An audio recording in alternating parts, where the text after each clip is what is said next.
Plus lagi kata beliau, harus Anda mengharapkan balasan dari Allah. Jadi kita sholat itu memang kita berharap mengejar keutamaannya. Memang kita haji mengejar keutamaannya, puasa mengejar keutamaannya, sedekah mengejar keutamaannya. Memang untuk itu. Jangan kosong aja. Makanya baca, oh ternyata saya dapat ini ya, supaya kita kejar itunya. Sebagaimana kita juga tinggalkan dosa karena takut dengan ancamannya. Nah seperti itu. Lalu dikatakan wa antatruka ma'siyatallahi ala nurin minallah. Dan engkau meninggalkan dosa sesuai dengan cahaya dari Allah. Kamu tahu itu memang pelanggaran agama. Takhafu iqaballah. Karena kamu takut akan siksa dari Allah. Nah ini poin luar biasa ini. Ya. Bagaimana menyimpulkan kepada kita tentang masalah takwa. Baik, karena kita akan buka sesi tanya jawab, saya akan coba masuk ke beberapa kisah Bapak Ibu sekalian yang saya ringkaskan. Supaya merealisasikan dan menyempurnakan bagaimana kejadian takwa itu kalau kita dalam kehidupan sehari-hari. Kalau orang bertakwa sama Allah teman-teman sekalian, dia akan sangat hati-hati sekali. Dan dia tidak akan mau sembarangan. Ada sebuah kisah, sering saya angkat kisah ini di dalam bahasan takwa. Saya berikan judul kisah terong. Kisah ini diangkat oleh para ulama, terjadi di Masjid At-Taubah di Damaskus. Ini terjadi di masa klasik dulu ya. Dan sampai hari ini di Damaskus masih ada masjid itu. Di masa itu ada seorang imam masjid, sekaligus dia ulamanya muslimin ada di sana. Kedatangan seorang anak muda dari luar kota Damaskus. Dia mengatakan, wahai imam, saya ini datang dari jauh, hidup saya susah, miskin, saya nggak punya apa-apa, saya tidak kenal orang-orang sini, tapi saya ingin sekali belajar agama. Boleh nggak saya numpang tinggal sama anda di masjid, saya siap disuruh apa saja, yang penting saya bisa belajar agama. Kata imamnya, baik silakan, tapi kau juga harus tahu, keadaan saya pas-pasan. Kalau kamu mau tinggal sama saya, hidup apa adanya. Yang saya makan, kamu makan, saya minum, kamu minum. Saya nggak bisa beli lebih. Kata anak muda itu, baiklah. 3 bulan setelah berjalan kehidupan mereka, Bapak Ibu sekalian, anak muda ini bercerita. Dia bilang begini, guru saya ini sangat zuhud, orangnya sabar sekali. Kalau tidak ada makanan, beliau betul-betul tidak minta sama orang. Jadi kami sekarang, dicerita itu, sudah hari ketiga berpuasa. Dan kami buka sahurnya pakai kurma dan air putih, buka puasa juga sama. Tapi ini hari ketiga saya sudah benar-benar gak tahan lagi, sudah sangat lapar. Sementara guru saya sedang mengisi pengajian di masjid, saya tidak bisa lagi konsentrasi nangkap apa yang dijelaskan. Pikiran saya adalah bagaimana saya makan. Yang sudah sangat lapar. Di masa itu Bapak Ibu sekalian, ini kan masjid, rupa masjid utuh ya. Saya Masya Allah belum lihat di Eropa seperti ini. Maka di masa dulu, dinding masjid itu sama rumah orang bersatu. Dan umumnya dari pelapa-pelapa kurma. Dari batang-batang kurma. Ditebang atasnya, tebang akarnya, ditancapin, disatuin jadi kayak dinding gitu ya. Maka rumah sama masjid bersebelahan. Sebagian mungkin wilayah ada juga begitu ya. Intinya dia naik ke dinding masjid.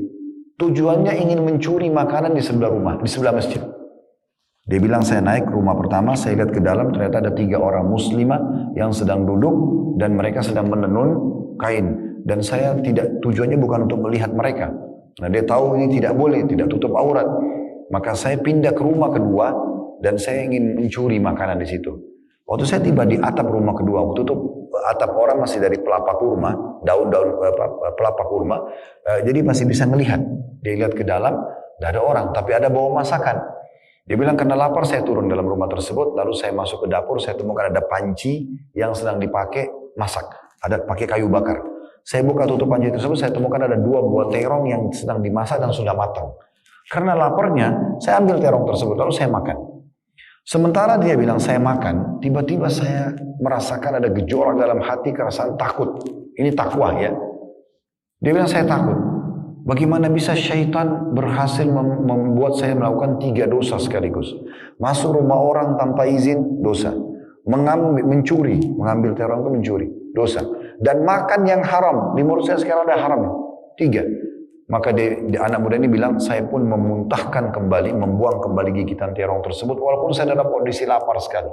Sebagian ulama menanggapi kisah ini mengatakan, andai saja dia makan mungkin sudah halal bagi dia, karena dia 3 hari nggak makan.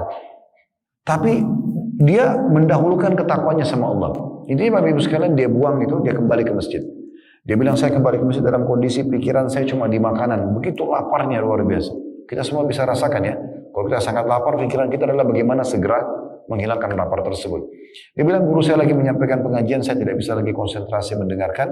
Setelah semua bubar, ada satu wanita masuk dalam masjid menggunakan cadar, ngobrol sama guru saya nggak tahu apa yang diobrolin. Terus dia bilang tiba-tiba setelah ngobrol, guru saya mengangkat kepalanya lalu memanggil saya. Begitu saya dipanggil mendekat, kata guru saya, apa kau sudah menikah? Lalu saya menjawab, belum. Lalu kemudian gurunya mengatakan lagi, apa kau ingin menikah? Kata anak muda ini, saya terdiam. 2 kali ditanya, terdiam. 3 kali ditanya, terdiam. Lalu yang keempat kali guru tanya, apa kau ingin menikah? Maka murid ini, yang tokoh kita yang cerita ini mengatakan begini. Dia bilang, guru, imam, Anda tahu. Hidup saya setelah Allah subhanahu wa ta'ala bergantung pada Anda. Apa yang Anda makan, saya makan. Apa minum, Anda minum. Sekarang sudah 3 hari kita nggak punya makanan. Dan kita puasa. Saya dari tadi ini kelaparan sekali. Maka bagaimana saya nanti memberikan nafkah buat istri saya? Maka kata gurunya, ini perempuan di sebelah saya yang bercadar, baru selesai masa iddah meninggal suaminya. Dan suaminya meninggalkan harta yang cukup. Dia masih muda, dia khawatir fitnah, maka dia minta untuk dicarikan jodoh. Apa kau bersedia? Laki-laki ini mengatakan muridnya, iya. Perempuan ditanya mau. Dipanggil walinya, perempuan tersebut, gurunya mengeluarkan 1 kendi dari ruangan masjid, lalu dijadikan sebagai maharnya. Terjadilah akad nikah yang cuma hitungan menit sebagaimana kita tahu. Selesai, karena wali wanita ada, panggil 2 saksi, ada mahar, ada kalimat akad, selesai. Selesai akad nikah, kata gurunya apa? Pulanglah dan tinggallah ke rumah istrimu. Nanti kalau ada kajian, ada butuh bantuan di masjid, kami akan memanggil. Maka pergilah dia. Dia bilang, saya jalan dalam kondisi seperti orang yang mimpi. Karena tiba-tiba sekarang sudah 1 suami. Perempuan ini masih asing, ngobrol aja belum. Gitu kan? Maka dia bilang, saya datang. Jalan. Rumah yang pertama saya masuk mau mencuri tadi ada 3 wanita tidak tutup aurat itu dilewatin. Tapi rumah kedua yang saya datang, tadi saya mencuri terong. Istri saya berhenti lalu membuka pintu. Lalu dia mengatakan, masuklah suamiku, ini rumah kita. Dia bilang, saya masuk rumah tersebut dalam kondisi saya bertanya-tanya, melihat atapnya. Ini benar rumah tadi yang saya masuk. Istrinya bilang, tadi saya dengar Anda sudah 3 hari nggak makan. Mau makan? Dia bilang, iya. Istrinya ke dapur, ditemukan panci yang terbuka, terong yang sudah digigit. Ini bukan kisah karang-karang, ini kisah nyata dianggap oleh para ulama. Maka istrinya spontan mengatakan, siapa yang memakan terong saya?